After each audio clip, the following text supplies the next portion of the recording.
Agradezco la oportunidad de poder exponer ante este alto tribunal algunos puntos que, como científico y médico genetista, considero relevantes.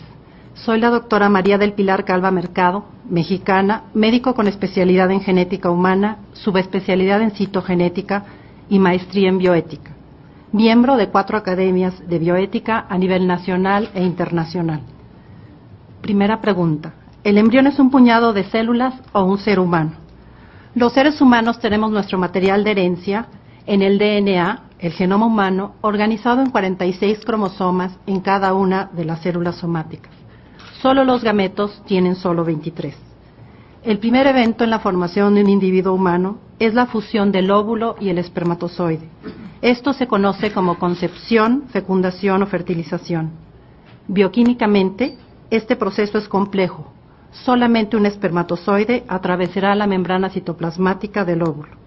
La singamia, que es la unión del pronúcleo masculino y femenino.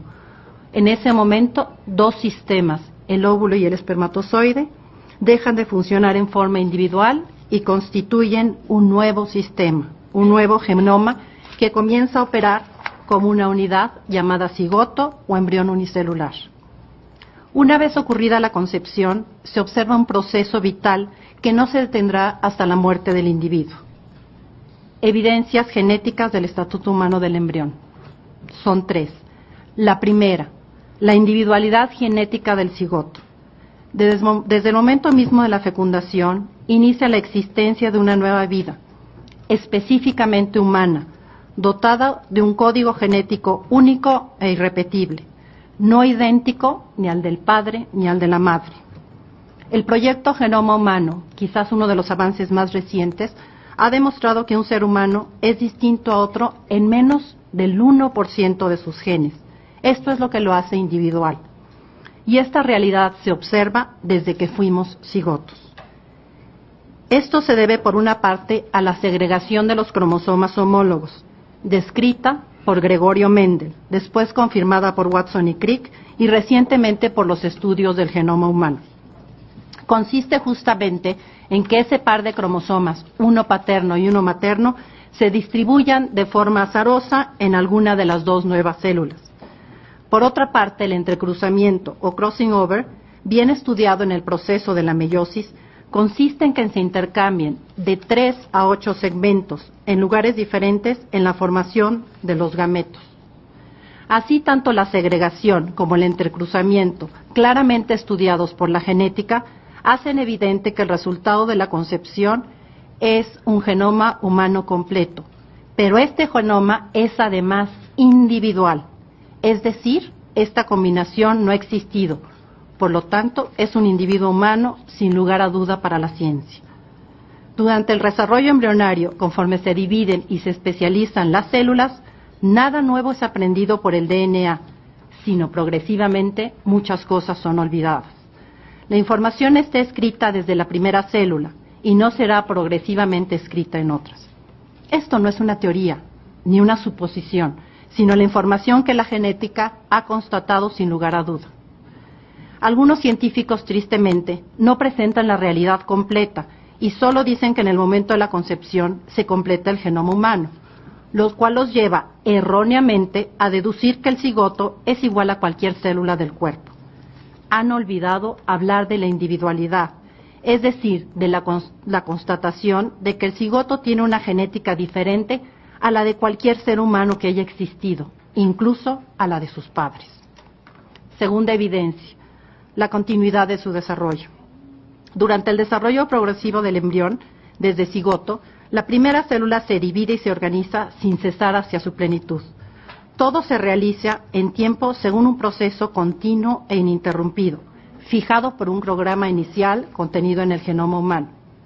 Es necesario recordar que el carácter potencial de la información genética, por lo cual lo que está presente en el patrimonio genético no es formalmente el cerebro ni ningún otro órgano, sino únicamente el programa de su formación futura. Sin embargo, aunque no sea una presencia formal, tampoco se trata de una posibilidad abstracta e indeterminada, sino real, materialmente presente en la estructura química del ADN, además con sus características específicas e individuales.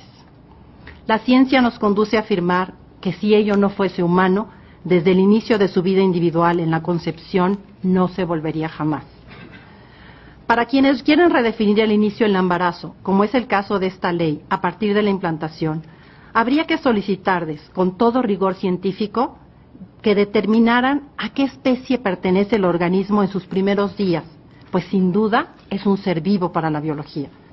Además, tendrían que poder explicar cómo sucede el proceso de cambio de una especie en otra, que se conoce como evolución, en escasos 14 días, cuando la evolución, sabemos, ha tardado millones de años. Es en el terreno de las creencias, no de la ciencia, pretender afirmar que la vida inicia en la implantación. Otro engaño utilizado frecuentemente es reducir a un ser humano a la manifestación de una de sus características, la capacidad de razonar y sentir. El ser humano, desde su concepción, tiene inscrito en su genoma la capacidad de pensar, razonar y sentir. Solo hay que permitir que se desarrolle para que lo pueda expresar. Pero si nace sin esta capacidad, como las personas con discapacidad mental, o la pierde, no afirmaríamos que no es un ser humano. Por ejemplo, un perro antes del nacimiento, si tiene un problema en sus cuerdas vocales y no ladra, no podríamos afirmar que puesto no ladra no es perro. Más bien, si ladra, puedo afirmar que es perro. Pero si no lo hace simplemente porque está dormido, no puedo decir que no lo sea. Es al revés, puesto que él es perro, podrá ladrar. Tercera, la autonomía de la vida prenatal. El embrión, y solamente él, es quien con un mensaje químico estimula el funcionamiento del cuerpo lúteo del ovario y suspende el ciclo menstrual de la madre. Esto sucede en un minúsculo embrión que al 6º o 7º día de vida, es decir, después de su concepción, mide 1.5 milímetros de largo y ya está en condiciones de decidir su propio destino. El proceso de formación del embrión es autónomo, no obstante la íntima relación que se instaura con el cuerpo de la madre. En el periodo que precede la implantación, cuando el embrión parece más precario y débil, su autonomía es paradójicamente mayor, como lo demuestran las técnicas de fecundación in vitro. Decir que una mujer tiene derecho sobre su cuerpo es una inexactitud y una irrealidad científica, pues un embrión desde el momento de la concepción no es parte del cuerpo de la madre. Las células de la madre y del embrión son diferentes en su genética y en su inmunología. El principio de la duda. A pesar de las evidencias científicas, todavía existen científicos que dicen que hasta las 12 semanas es una masa de células. Entonces nos encontraríamos ante dos posibilidades. Ante la duda, tratar a una masa de células como un ser humano o a un ser humano como una masa de células. Por supuesto, tendría que ser lo primero.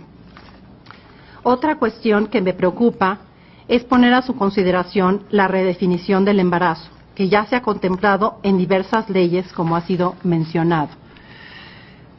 En medicina se considera que la vida inicia en el momento de la concepción y en ese momento se habla de un embarazo presuntivo.